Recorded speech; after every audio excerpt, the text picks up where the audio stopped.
So greetings everyone, welcome to Curredo. My name is Devanshu Mishra और मैं आ चुका हूं एक बार फिर आपके पास एक नए पॉलिटी के एक नए सेशन को लेकर।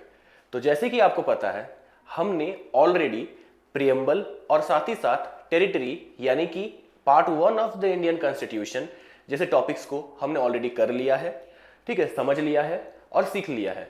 अब इसके बाद आज के क्लास में हम हमारे देश के सिटीजनशिप रिलेटेड प्रोविजंस के बारे में जानने वाले हैं। हमारे कॉन्स्टिट्यूशन में बहुत सारे सिटीजनशिप को लेकर भी आर्टिकल्स हैं जो हमें part 2 of the Indian constitution में देखने को मिलते हैं। ठीक है, आज हम समझने वाले हैं कि सिटीजनशिप होता क्या है, नागरिकता क्या होता है, कौन सा आर्टिकल किस चीज के बारे में बात करता है, एंड साथ ही साथ नागरिकता देने और साथ ही साथ नागरिकता छीन लेने के कौन कौन से प्रावधान हमारे संविधान में हैं। ठीक है, हम देखेंगे कौन कौन से ऐसे एक्ट्स हैं जो सिटीजनशिप के बारे में बात करता है, सिटीजनशिप प्रोवाइड करने के बारे में और साथ ही साथ सिटीजनशिप छीनने के बारे में, टर्मिनेट करने के बारे में भी बात करता है। वो कौन कौन से तरीके हैं जैसे किसी एक इंसान को सिटीजनशिप दिए जा सकता है, साथ ही साथ कौन कौन सा तरीका है जिससे किसी भी इंसान का सिटीजनशिप को लिया भी जा सकता है। ठीक है, तो आज हम लोग जो है ना हमारे कॉन्स्टिट्यूशन के पार्ट 2 के बारे में बात करने वाले हैं, यानी कि सिटीजनशिप के बारे में बात करने वाले हैं। ठीक है, और इस एक सेशन के थ्रू हम सिटीजनशिप को लेकर पूरा जो जितनी भी चीजें हैं जो एग्जाम पॉइंट ऑफ व्यू से इंपॉर्टेंट है वो सब कुछ कर चुके होंगे और साथ ही साथ ये भी इंश्योर कर चुके होंगे कि ऐसा कुछ भी चीज ना छूटा हो जो कि एग्जाम पॉइंट ऑफ व्यू से इंपॉर्टेंट हो, एग्जाम में आ सके और हमसे ना बन पाए, ये भी हम इंश्योर करेंगे।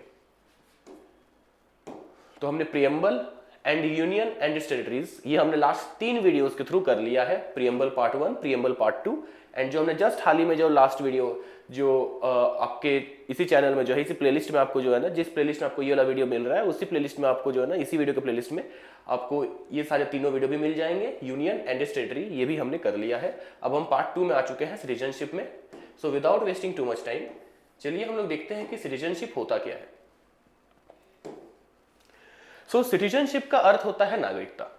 ठीक है, ये सिटीजनशिप होता क्या है, तो आप जिस भी देश के नेशनल सिटीजन हो that is your citizenship, which means कि सबसे पहले तो आपको ये समझना पड़ेगा कि हमारा जो नागरिकता है ना, ये हमारा एक बहुत बड़ा आइडेंटिटी है। हम किस देश से बिलोंग करते हैं, कौन सा देश हमारे लिए रेस्पॉन्सिबल है और हम किस देश के रेस्पॉन्सिबल है। सिंपल भाषा में वो सिटीजनशिप ही है जो ये कहता है कि हम किस देश और किस गवर्नमेंट के सब्जेक्ट्स हैं। ठीक है, हमारा राइट्स जो भी हमें अधिकार जो भी मिलते हैं और साथ साथ हमारे ड्यूटीज, हमारे कर्तव्य, ये दोनों ही हमारे देश से ही हमें मिलते हैं और देश के प्रति ही होते हैं। ठीक है, ये जो देश ही है जिससे हमें ना सिर्फ आइडेंटिटी मिलता है दैट वी आर इंडियंस, या कोई भी किसी भी देश से हो तो वो देश का आइडेंटिटी, वो देश ही उसका आइडेंटिटी है थ्रू द पासपोर्ट। अगर आप कभी भी किसी भी देश में जाते हो और अगर आप खो जाते हो या आपको हेल्प चाहिए होता है तो आपका पासपोर्ट ही होता है जो आपको हेल्प प्रोवाइड करता है। साथ ही साथ जो आपको हेल्प प्रोवाइड करता है वो वही इंडियन एम्बेसी होने वाला है, just because you are an Indian citizen. तो आपका इंडियन सिटीजन जो है ना, वो आपके एग्जिस्टेंस के बारे में बात करता है, वो आपके आइडेंटिटी के बारे में बात करता है। ये है इंपॉर्टेंस सिटीजनशिप का।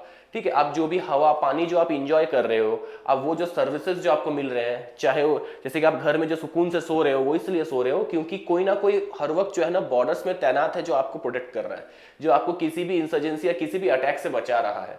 ठीक है, तो ये क्यों वो आपको बचा रहे हैं, बिकॉज वो इंडिया को सर्व कर रहे हैं and you are an Indian citizen. तो आप जो है ना उनकी वजह से आप प्रोटेक्टेड हो just because you are an Indian citizen.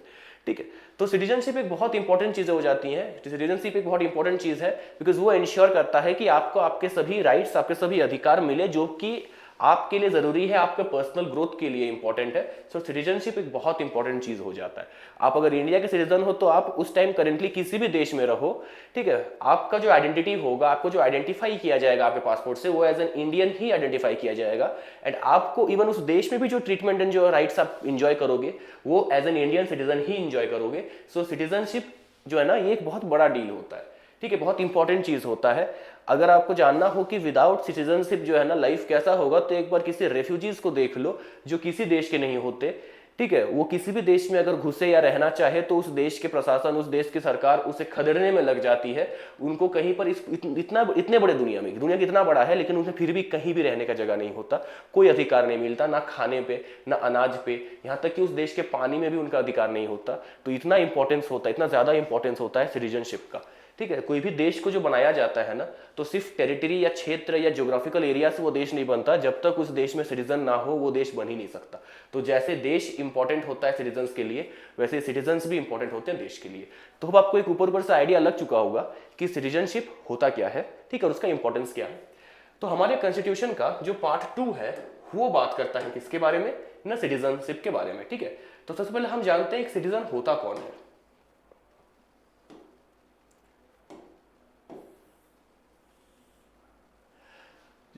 एक इंसान जो कि किसी भी देश का सिटीजन है, ठीक है, वो एक लीगली ऑर्गेनाइज सब्जेक्ट है। दैट मीन्स कि ऐसा नहीं कि अगर हम बोल दिए कि हम अमेरिकन सिटीजन तो अमेरिकन सिटीजन हो गए, नहीं, उसका एक लीगल प्रोसीजर होता है। वो लीगली यानी कि कानूनी रूप से प्रमाणित और कानूनी रूप से एक्सेप्टेड सिटीजन है। कंट्री भी जो है वो लीगली उसको एक्सेप्ट किया है कि वो उस कंट्री का सब्जेक्ट है, विच मीन्स कि कंट्री के सारे जितने भी राइट्स होंगे, जितने भी सारे चीजें जो भी कंट्री के अंदर होगा, वो सभी चीजें उस इंसान पे अप्लाई करेगा। एंड साथ ही साथ उस इंसान का इंडिविजुअलिटी जो है ना, वो कंट्री के लिए भी रिस्पॉन्सिबल होगा। सो हम कह सकते हैं, तो ऐसा रहा तो हम कह सकते हैं कि ये इंसान जो है it's the subject of that particular country and then the person is said to be the citizen of that particular country.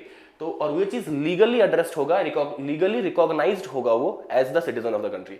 ठीक है, तो सिटीजन जो होता है वो एक लीगली ऑर्गेनाइज सब्जेक्ट होता है। ठीक है, और नेशनल सिटीजन को ही नेशनल कहा जाता है। ठीक है, यानी कि नेशनल मतलब आप समझ लो कि नेशनल सिटीजन यानी कि you belong to that country.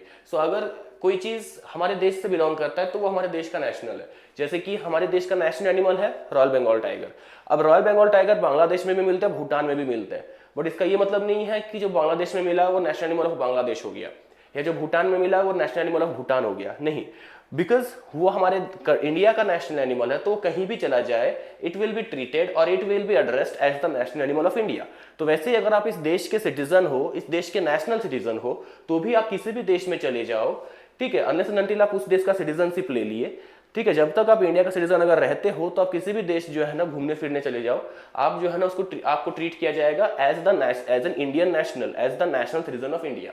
ठीक है, तो उसी को जो है ना, उसी सिटीजन को नेशनल ऑफ अ स्टेट भी कहा जाता है। यहाँ स्टेट से मतलब जो है ना इंडिया से है, क्योंकि हमारे कॉन्स्टिट्यूशन के आर्टिकल 12 में स्टेट के बारे में जो डेफिनेशन दिया हुआ है उसके आधार पे जो है ना इंडिया उस पर फिट बैठता है। इसलिए कई बार हमारे संविधान में स्टेट से मतलब नेशन का भी बात किया जा रहा है स्टेट के थ्रू।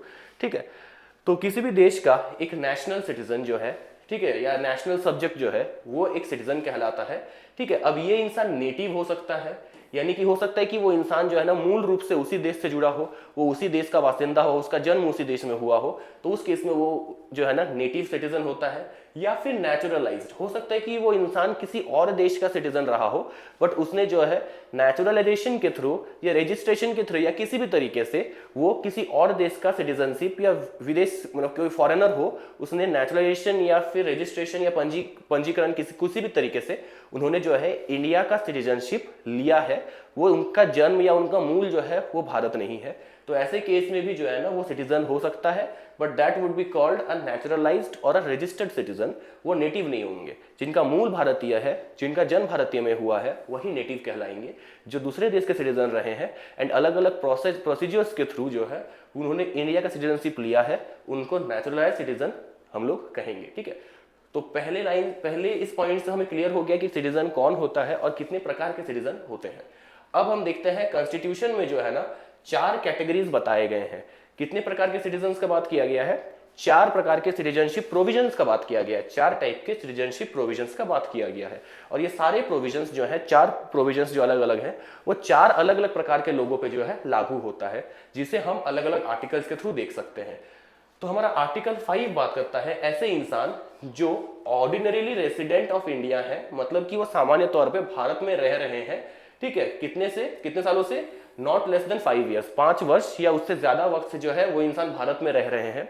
अगर उनको किस तरीके से कौन से उन पे प्रोविजंस लागू होंगे अगर उनको भारत का सिटीजनशिप चाहिए होगा, ये चीज हमें देखने को मिलता है आर्टिकल 5 में। वहीं आर्टिकल 6 में हमें देखने को मिलता है कि ऐसे इंसान जो पाकिस्तान, क्योंकि पाकिस्तान जो है ना वो भी even Bangladesh, Bangladesh is also east Pakistan, ठीक है। तो पाकिस्तान या बांग्लादेश जो कि कभी इसी एक अनडिवाइडेड इंडिया का हिस्सा रहे हैं, तो ऐसे इंसान जो बंटवारा के टाइम पे, पार्टीशन के टाइम पे, ठीक है, at the time of partition, वो क्या होते हैं कि इंडिया के ही पार्ट होते हैं उससे पहले, बट पार्टीशन के दौरान जो है वो बांग्लादेश या पाकिस्तान, ठीक है, वो चले जाते हैं, ठीक है, और भाग जाते हैं या फिर चले जाते हैं। तो उनको अगर वापस से इंडियन सिटीजनशिप चाहिए होगा तो उनके लिए कुछ अलग से प्रोविजंस जो है लागू होंगे, जिनके बारे में आर्टिकल 6 में लिखा हुआ है, वो प्रोसीजर वहां लिखा हुआ है। जबकि आर्टिकल 7 जो है वो बात करता है ऐसे इंसान ऐसे मतलब यहाँ पर आर्टिकल 6 में बात किया गया ऐसे इंसान जो अनडिवाइडेड इंडिया का हिस्सा थे, ठीक है, बट बंटवारा के टाइम पे क्या हो जाता है ना कि पाकिस्तान से इंडिया आ जाते हैं, उनके बारे में बात किया गया है at the time of partition. जबकि आर्टिकल 7 बात करता है ऐसे इंसान जो बंटवारा के टाइम पे जो है ना इंडिया, अनडिवाइडेड इंडिया पे ही थे, लेकिन जैसे ही बंटवारा होता है वो इंडिया से पाकिस्तान या बांग्लादेश चले जाते हैं, ठीक है।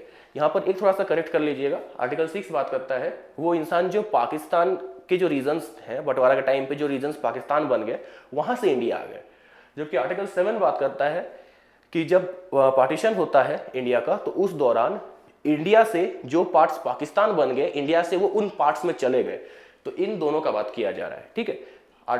Again I am repeating, article 6 बात कर रहा है कि जब भी पार्टीशन हुआ, अब पहले तो सब तो अनडिवाइडेड इंडिया था, तो जब पार्टीशन हुआ तो उस दौरान पाकिस्तान या बांग्लादेश से जो लोग इंडिया आ गए, जो एरियाज पाकिस्तान और बांग्लादेश बन गए, उन एरियाज से इंडिया में आ गए, उनके लिए कौन से सिटीजनशिप के प्रोविजंस लागू हुए, वो आर्टिकल 6 में है। जबकि वही सेम पार्टीशन में कुछ लोग इंडिया के एरिया में रहते थे, लेकिन वो पाकिस्तान एंड बांग्लादेश के एरिया में चले गए रहने के लिए, उनके लिए जो प्रोविजंस हैं वो आर्टिकल 7 में मेंशन्ड है, ठीक है। Next, the people of Indian origin, जो PIO होता है, people of Indian origin, Hindi में इन्हें प्रवासी कहा जाता है, और इनके लिए ही हमारे देश में जो है ना प्रवासी दिवस भी हमें देखने को मिलता है, ठीक है। तो अगर हम इधर देखें तो जो पीपल ऑफ इंडियन ओरिजिन है, ठीक है, जो कि विदेश में रहते हैं, अब पीपल ऑफ इंडियन ओरिजिन कौन होते हैं? तो ये वो लोग हैं जो जेनेटिकली हो या ओरिजिन अगर इनका देखा जाए, इनका मूल अगर देखा जाए, तो ये इंडियन रहे हैं, इनके एंसेस्टर्स इंडियंस रहे हैं, लेकिन अब ये दूसरे देश के सिटीजन है। तो ऐसे में इनको जो है पीपल ऑफ इंडियन ओरिजिन कहा जाता है। मतलब है तो दूसरे देश के सिटीजन, लेकिन इनका ओरिजिन, इनका मूल क्या रहा है? भारतीय रहा है। किसी कई सालों पहले जो है इनके कोई एंसेस्टर्स भारतीय ही रहे हैं, तो ऐसे में इनको पीपल ऑफ इंडियन ओरिजिन कहा जाता है। जैसे हमारे ऋषि सुनक हो गए, कमला हैरिस हो गई, ठीक है, तो ये लोग जो है ना पीपल ऑफ इंडियन ओरिजिन है, ठीक है। बट अब जो है ना ये किसी और देश के सिटीजन है, तो इनको पीपल ऑफ इंडियन ओरिजिन कहा जाता है। अब जो है इनको जैसे ही ओवरसीज सिटीजन ऑफ इंडिया का कार्ड मिल जाता है, तो ये OCI यानी कि overseas citizen of India directly बन जाते हैं। हालांकि अब क्या हो रहा है ना कि अब पीपल ऑफ इंडियन ओरिजिन का जो कॉन्सेप्ट है इसको ऑब्सोलीट कर दिया गया है, और कोई भी इंसान जो भी पीपल ऑफ इंडियन ओरिजिन है उसको डायरेक्टली जो है कार्ड प्रोवाइड करके एक तरीके से ओवरसीज सिटीजन ऑफ इंडिया यानी कि OCI कंसिडर कर लिया जाता है या बना दिया जाता है, ठीक है। तो पीपल ऑफ इंडियन ओरिजिन जिनके पास OCI यानी कि overseas citizen of India card है, तो उनको ओवरसीज सिटीजन ऑफ इंडिया कहा जाता है। जो प्रवासी दिवस होता है, ऐसे में इन लोगों को बुलाया जाता है भारत में और इनके साथ सेलिब्रेट किया जाता है, ठीक है। उस दिन को सेलिब्रेट किया जाता है जिस दिन महात्मा गांधी भारत आए थे, ठीक है। आगे बढ़ते हैं, और इनके बारे में हमें आर्टिकल 8 में देखने को मिलता है कि जो PIOs होते हैं वो दूसरे देश के सिटीजन जो कभी भारत के, मतलब जिनके एंसेस्टर्स भारतीय ही रहे हैं, इनका मूल भारतीय है, तो ऐसे लोग पीपल ऑफ इंडियन ओरिजिन या फिर ओवरसीज सिटीजन ऑफ इंडिया, तो इनको अगर भारतीय सिटीजनशिप चाहिए वापस से, तो फिर इनके लिए कौन कौन से प्रावधान, कौन कौन से प्रोविजंस लागू होंगे, ये हमें कहां देखने को मिलता है ना, आर्टिकल 8 में देखने को मिलता है, ठीक है। आगे बढ़ते हैं।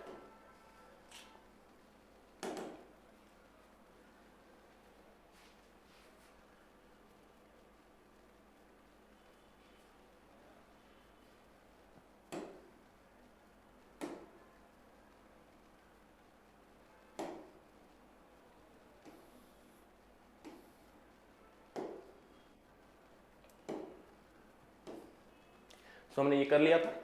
अब हम देखते हैं एक्वाइजेशन ऑफ सिटीजनशिप। सिटीजनशिप को एक्वायर कैसे किया जाता है? किसी भी इंसान को अगर सिटीजनशिप चाहिए तो वो किस तरीके से जो है ना सिटीजनशिप को ले सकता है, उसको एक्वायर कर सकता है, ठीक है, वो सिटीजनशिप पा सकता है, ठीक है। तो देखते हैं, तो ये चीज जो है, देखो हमारे कॉन्स्टिट्यूशन में कहीं नहीं लिखा हुआ है, कहीं मेंशन नहीं किया हुआ है कि किसी इंसान को अगर सिटीजनशिप चाहिए तो उसको कैसे दिया जाएगा, या किसी इंसान से अगर सिटीजनशिप छीना जाना चाहिए तो नागरिकता उससे कैसे छीना जाएगा, ये हमारे संविधान में कहीं नहीं लिखा हुआ है। इन सब चीज़ों से रिलेटेड जो भी चेंजेस करने के राइट्स हैं ये पार्लियामेंट को दिया हुआ है।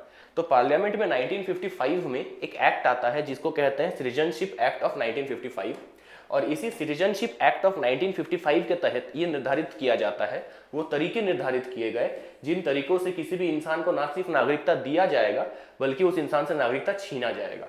तो किस प्रकार किसी भी इंसान को नागरिकता, हम भारतीय नागरिकता दे सकते हैं या उनसे भारतीय नागरिकता छीन सकते हैं, वो किसके अकॉर्डिंगली है ना, वो करेंटली जो है ना सिटीजनशिप एक्ट ऑफ 1955 के अकॉर्डिंगली जो है उस चीज को एग्जीक्यूट किया जाता है। इसी एक्ट के थ्रू ये सारे प्रोसीजर्स को जो है ना एस्टेब्लिश किया गया, और इसके अनुसार 5 तरह के तरीके दिखाए गए हैं, 5 वेज दिखाए गए हैं जिन तरीकों से किसी भी इंसान को जो है ना, कोई भी विदेशी को नागरिकता दिया जा सकता है।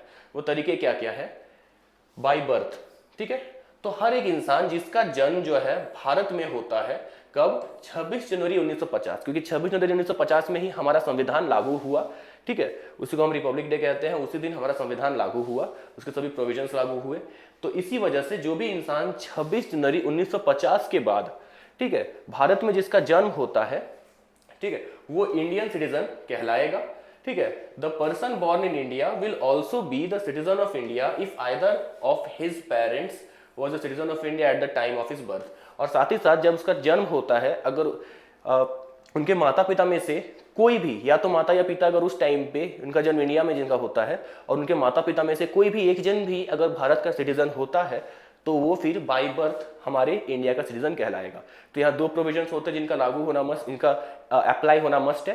पहला तो उनका जन्म, उस बच्चे का जन्म भारत में होना चाहिए, और उनके माता पिता में से कोई एक या फिर दोनों के दोनों, इवन कि दोनों में से कोई भी एक अगर भारतीय सिटीजन होता है तो फिर वो बच्चा जो है ना, उसे भारतीय सिटीजनशिप दिया जा सकता है, ठीक है। तो ये एक तरीका होता है बाय बर्थ, ठीक है। अब आता है बाय डिसेंट, ठीक है। डिसेंट का मतलब होता है कि कोई भी इंसान जिसका जन्म अगर भारत के बाहर भी हो, ये अप्लाई होता है उस इंसान पे जिसका जन्म भारत में होता है।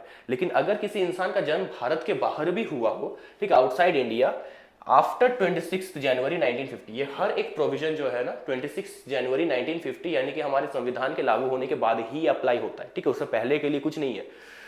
तो 26 जनवरी 1950 के बाद किसी इंसान का जन्म अगर भारत में ना हुआ हो, किसी बच्चे का, उसका भारत के बाद हुआ हो, और अगर उनके पिताजी, यहाँ मार्क करना ही बहुत इंपॉर्टेंट है, ठीक है, क्योंकि अभी आगे ये चेंज होगा, उनके पिताजी अगर उनके जन्म के वक्त भारत के सिटीजन रहे, तो फिर उस बच्चे को जो है इंडियन सिटीजनशिप दिया जा सकता है। कि अगर कोई बच्चा ऑस्ट्रेलिया में जन्म लिया, ठीक है, लेकिन उस दौरान वो पूरा फैमिली ऑस्ट्रेलिया में ही था और उनके पिताजी जो थे वो इंडियन सिटीजन थे उस टाइम, जो ऑस्ट्रेलिया किसी कारण से घूमने गए थे, तो ऐसे केस में वो बच्चा जो है ना वो भारतीय सिटीजन ही कहलाएगा। इसे बाय डिसेंट कहते हैं। लेकिन इस प्रावधान को चेंज किया गया, इसमें थोड़ा सा चेंज लाया गया 10 जनवरी 1992 में।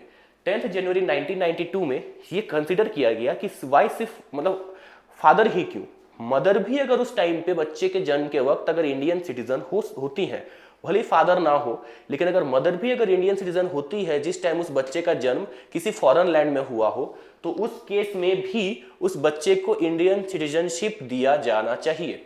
एंड देन इस चीज को अप्लाई किया जाता है। यानी कि 10 दिसंबर 1992 से पहले अगर किसी बच्चे का जन्म भारत में हुआ हो और उस जन्म के वक्त उनके पापा भारतीय सिटीजन ही रहे हो, बच्चे का जन्म भारत के बाहर हुआ हो लेकिन उनके जन्म के वक्त उनके पिताजी जो है वो भारत के सिटीजन रहे हो, तो फिर वो इंडियन सिटीजनशिप जो है ना उस बच्चे को दिया जा सकता था।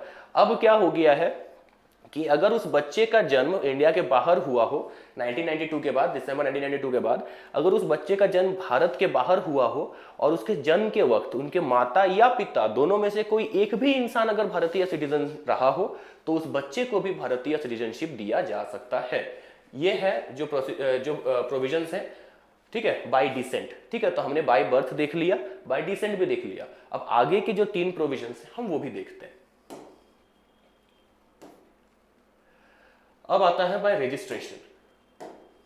ठीक है, तो कोई इंसान, अब ये सिर्फ रजिस्ट्रेशन जो है ना सिर्फ स्पेशल टाइप के लोगों के लिए अप्लाई होता है। ठीक है, कि कोई भी इंसान जो कि इंडियन ओरिजिन का रहा हो, ठीक है, यानी कि वो पीपल ऑफ इंडियन ओरिजिन हो, वो इंसान जो है उनके पूर्वज किसी जमाने में जो है भारतीय नागरिक रहे हो या भारत के रहे हो, इनका मूल जो है जेनेटिकली वो इंडियंस हो, तो ऐसे केस में जो पीपल ऑफ इंडियन ओरिजिन है, कोई भी इंसान जो इंडियन ओरिजिन का हो लेकिन अब जो है वो भारत के बाहर रहता है, ठीक है, मतलब रहता नहीं है बट दूसरे देश का सिटीजन है, अगर वो भारत में 7 साल या उससे ज्यादा वक्त तक रहे, ठीक है, जो इंडियन ओरिजिन का इंसान है जो कि अब दूसरे देश का सिटीजन है, अगर वो भारत में आकर 7 साल या उससे ज्यादा वक्त बिताता है तो उसके बाद वो रजिस्ट्रेशन के प्रोसेस के थ्रू जो है वो इंडियन सिटीजनशिप ले सकता है, ठीक है। Before application, if he or she is married to an Indian citizen and a resident in India for a period of 7 years before application, लेकिन इंडियन सिटीजनशिप के लिए अप्लाई करने से पहले उसके लिए ये इंपॉर्टेंट है 2 चीजें कि पहला चीज वो इंडियन ओरिजिन का होना चाहिए, सेकेंड चीज वो एटलीस्ट 7 साल या उससे ज्यादा वक्त भारत में बिताया हो, रहा हो इंडिया में, तो ही उसके बाद वो रजिस्ट्रेशन के प्रोसेस के थ्रू जो है इंडियन सिटीजनशिप के लिए अप्लाई कर सकता है, वो खुद को एज इंडियन सिटीजन पंजीकृत करवा सकता है, ठीक है। तो यहाँ पर वही चीज है। अब अगर वो माइनर चाइल्ड है तो माइनर चाइल्ड यानी कि अंडर 18, तो वो तो अपना डिसीजन खुद नहीं ले सकता, ठीक है, तो ऐसे में उनके माता पिता से ही पूछा जाएगा कि क्या इसका इंडियन सिटीजनशिप लेना है कि नहीं लेना है। हालांकि अगर उनके माता पिता जी उस वक्त इनकार कर देते हैं तो 18 साल के बाद, जब वो 18 साल हो जाएगा उस बच्चे का, अब वो एक माइनर नहीं रहा, अब वो अपने डिसीजन खुद ले सकता है, तो ऐसे में फिर भी उस बच्चे के पास एक मौका है कि अगर वो चाहे तो अभी भी इंडियन सिटीजनशिप ले सकता है। ये डिसीजन अब वो खुद बनाएगा, पहले क्योंकि वो माइनर था तो उनके माता पिता वो डिसीजन लेते थे, लेकिन अब क्योंकि वो 18 साल उनका हो चुका है, ठीक है, now he is an adult और एटलीस्ट एन एडोलेसेंट, तो अब जो है ना वो अपना डिसीजन खुद बनाएगा, ठीक है, क्योंकि अब वो एडल्ट बन चुका है तो अपना डिसीजन फिर वो खुद बना सकता है। और वो उसके पास और एक मौका है, माँ बाप के इनकार करने के बाद भी उसके पास एक मौका है कि वो इंडियन सिटीजनशिप पा सकता है, ठीक है। अब हम देखते हैं बाय नेचुरलाइजेशन। नेचुरलाइजेशन सबसे लेंदी प्रोसेस है। अब क्या हो कि ना तो आप पाकिस्तान के सिटीजन हो, ना बांग्लादेश के, ना आपके कोई जो पूर्वज हैं वो इंडिया के सिटीजन रहे हो या इंडिया से रहे हो, या ना ही आपका मूल इंडियन है, ना आप जेनेटिकली इंडियन ओरिजिन के हो। अगर ऐसा कोई चीज़ है और दूसरे देश के सिटीजन हो लेकिन आपको इंडियन सिटीजनशिप चाहिए, तो ऐसे केस में भी एक प्रावधान है, एक प्रोविजन है।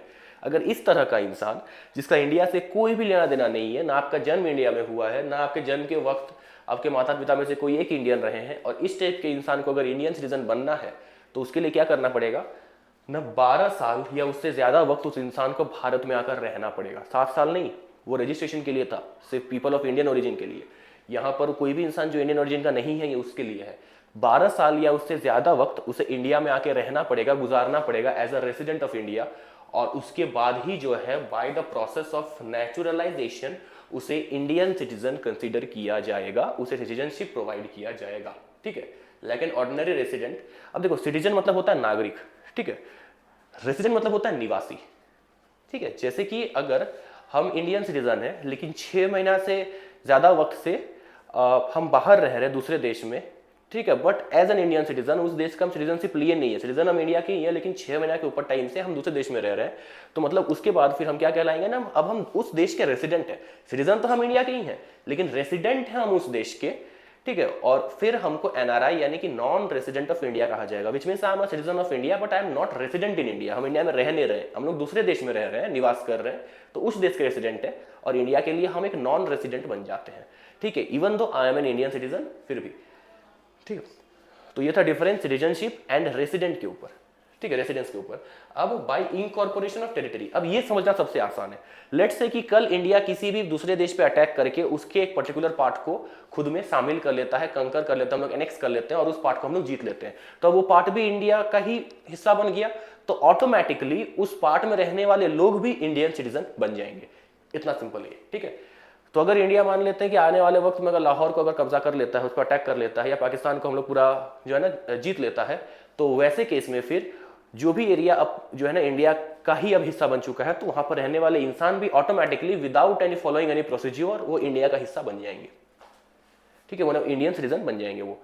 तो ये थे सारे प्रोसेस जिनके जरिए किसी भी इंसान को जो है सिटीजनशिप प्रोवाइड किया जा सकता है इंडिया का ये 5 प्रोसेसेस के through according to citizenship act of 1955। लेकिन अब उसी सेम 1955 के एक्ट के थ्रू ही किसी भी इंसान का नागरिकता जो कि भारतीय नागरिक है लेकिन उसको छीना भी जा सकता है या उसको टर्मिनेट या खत्म भी किया जा सकता है। तो वो कौन कौन से तरीके हैं आइए हम आगे देखते हैं जिससे किसी इंसान का सिटीजनशिप लिया जाता है।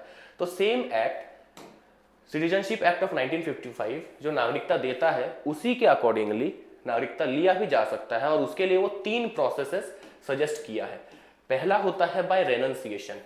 सिंपल भाषा में कोई इंसान खुद से अपने मर्जी से सिटीजनशिप छोड़ दिया।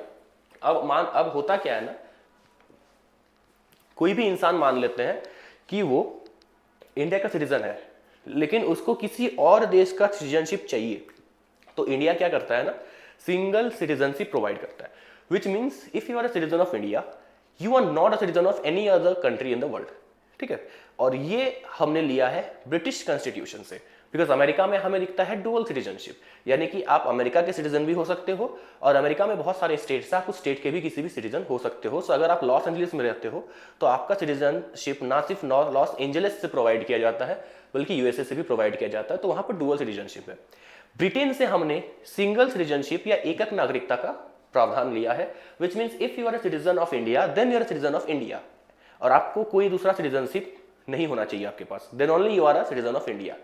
तो यहां पर क्या होता है कि अब मान लेते हैं उस इंसान को जो है ना कनाडा का या फिर कनाडा का सिटीजनशिप चाहिए, तो ऐसे केस में उसको खुद से इंडियन सिटीजनशिप छोड़ना पड़ेगा, गिव अप करना पड़ेगा।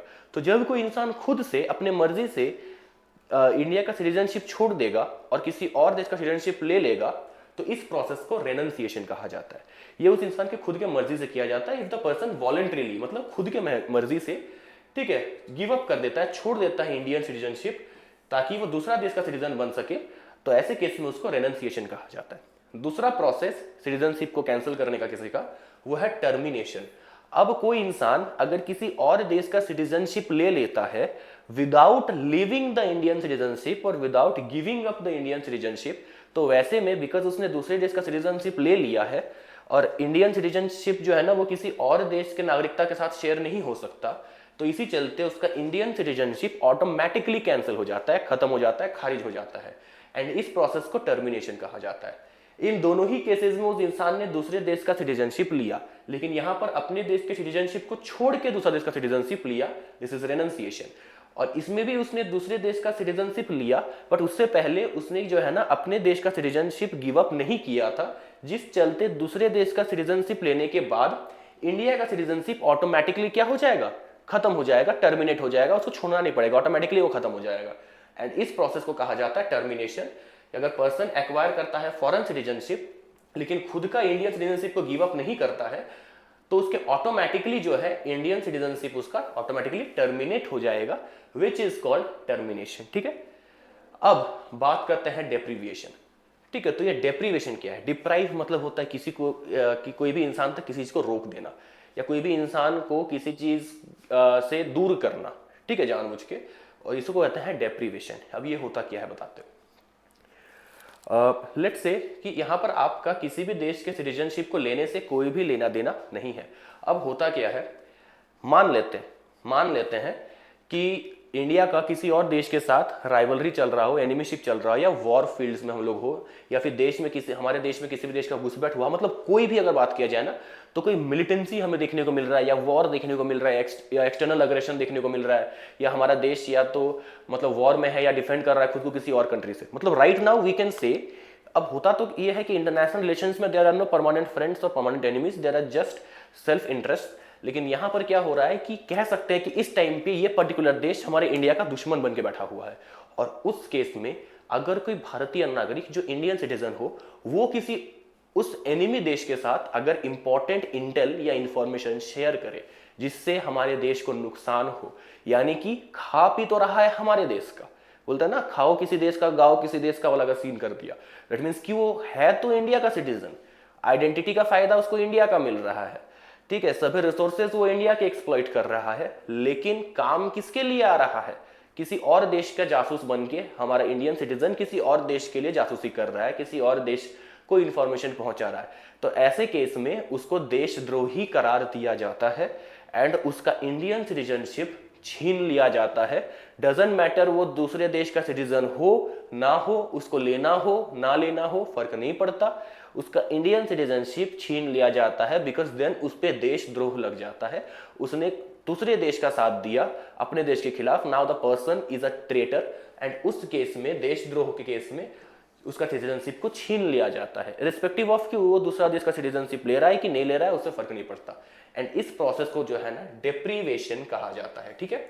Indian citizen is found to be associated with an enemy country during war, वो वॉर हो सकता है, ठीक है, got Indian citizenship using fraud. अच्छा हाँ, अब इसके अलावा अगर वो फ्रॉड या गलत तरीके से, ठीक है, चीट करके, गवर्नमेंट को चीट करके या प्रोविजंस में चीट करके, अगर मतलब किसी गलत तरीके से फ्रॉडुलेंट प्रैक्टिस के थ्रू अगर उसने भारतीय नागरिकता लिया हो, वो सभी क्राइटेरिया को मीट ना कर रहा हो, ठीक है, लेकिन फिर भी उसने फ्रॉड करके इंडियन सिटीजनशिप ले लिया एंड वो आगे चल के पकड़ा जाता है कि इसने गलत तरीके से इंडियन सिटीजनशिप लिया है, तो ऐसे केस में भी उसका सिटीजनशिप जो है ना छीन लिया जाता है, रिस्पेक्टिव ऑफ कि दूसरा देश का सिटीजन है कि नहीं है, ठीक है। तो दोनों ही तरीके से जो है ना हमें देखने को मिलता है। पहला तरीका फ्रॉड, कि अगर उसने सिटीजनशिप लिया ही है फ्रॉड करके या चीट करके गवर्नमेंट को, ठीक है।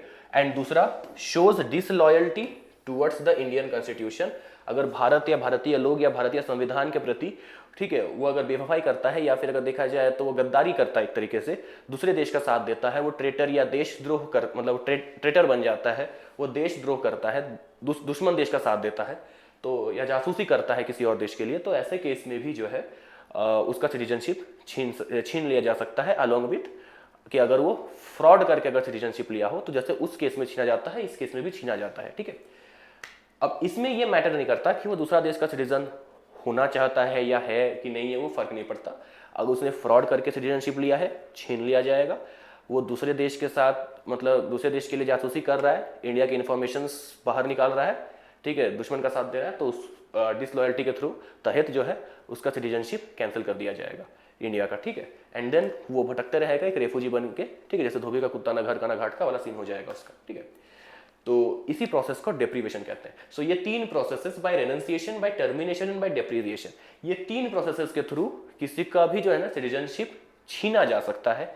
और ये प्रावधान भी हमारे सिटीजनशिप एक्ट ऑफ 1955 के थ्रू ही दिया गया है, जिसके थ्रू वो 5 तरीके दिए गए थे जिसके थ्रू सिटीजनशिप दिया जा सकता था, वैसे ऐसे लिया जा सकता है, ठीक है।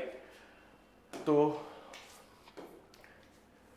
उम्मीद है कि आपको सिटीजनशिप से रिलेटेड जितने भी इंफॉर्मेशन हमने आपके साथ साझा किया आपको अच्छा लगा होगा, ये सेशन आपको अच्छा लगा होगा, आपको इससे सीखने का, काफी कुछ सीखने का मौका मिला होगा,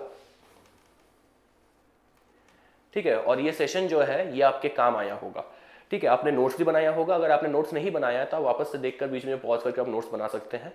सवाल आते हैं, कुछ सवाल इससे भी आ जाते हैं, अब वो डिपेंड करता है एग्जामिनर के ऊपर, लेकिन ये भी एक इंपॉर्टेंट टॉपिक हो जाता है सिटीजनशिप। तो उम्मीद है आपको ये सेशन अच्छा लगा होगा, आपको काफ़ी कुछ सीखने को मिला होगा, ठीक है। हमने कोशिश किया कि आपसे वो सारी इन्फॉर्मेशन शेयर किए जाए जो भी हम कर सकते थे, और साथ ही साथ ऐसा कुछ छूट ना जाए जो एग्जाम पॉइंट ऑफ व्यू से इंपॉर्टेंट हो। और कंसेप्चुअल डिटेल के साथ फैक्चुअल डिटेल हम सब आपके साथ शेयर करते हैं। और अगर ये चीज़ आपको अच्छा लगता है तो आप हमारे वीडियोज़ को लाइक किया करें, कमेंट किया करें, इससे हमें मोटिवेशन मिलता है। और हमारे वीडियोज़ को शेयर करें अपने दोस्तों के साथ, ठीक है, क्योंकि पढ़ेगा इंडिया तभी तो बढ़ेगा इंडिया, ठीक है। और साथ ही साथ हमारे चैनल को सब्सक्राइब करें और बेल आइकन को भी हिट करें, क्लिक करें, ताकि कोई भी ऐसा वीडियो, इन्फॉर्मेटिव वीडियो अगर फ्यूचर में आता है तो वो आपसे ना छूटे और सही टाइम पे आप उसको देख के उसका फ़ायदे ले सकें। तो अभी का क्लास जो है ना फिलहाल यहीं पर ख़त्म करते हैं। आगे भी हम ऐसे ही क्लासेस लेके आते रहेंगे। अब नया चैप्टर जो है वो हम लेके आएंगे, नए टॉपिक्स लेके आएंगे पॉलिटी से ही। तो हमारे साथ जुड़े रहें, बने रहें। तब तक के लिए thank you, take care and stay healthy.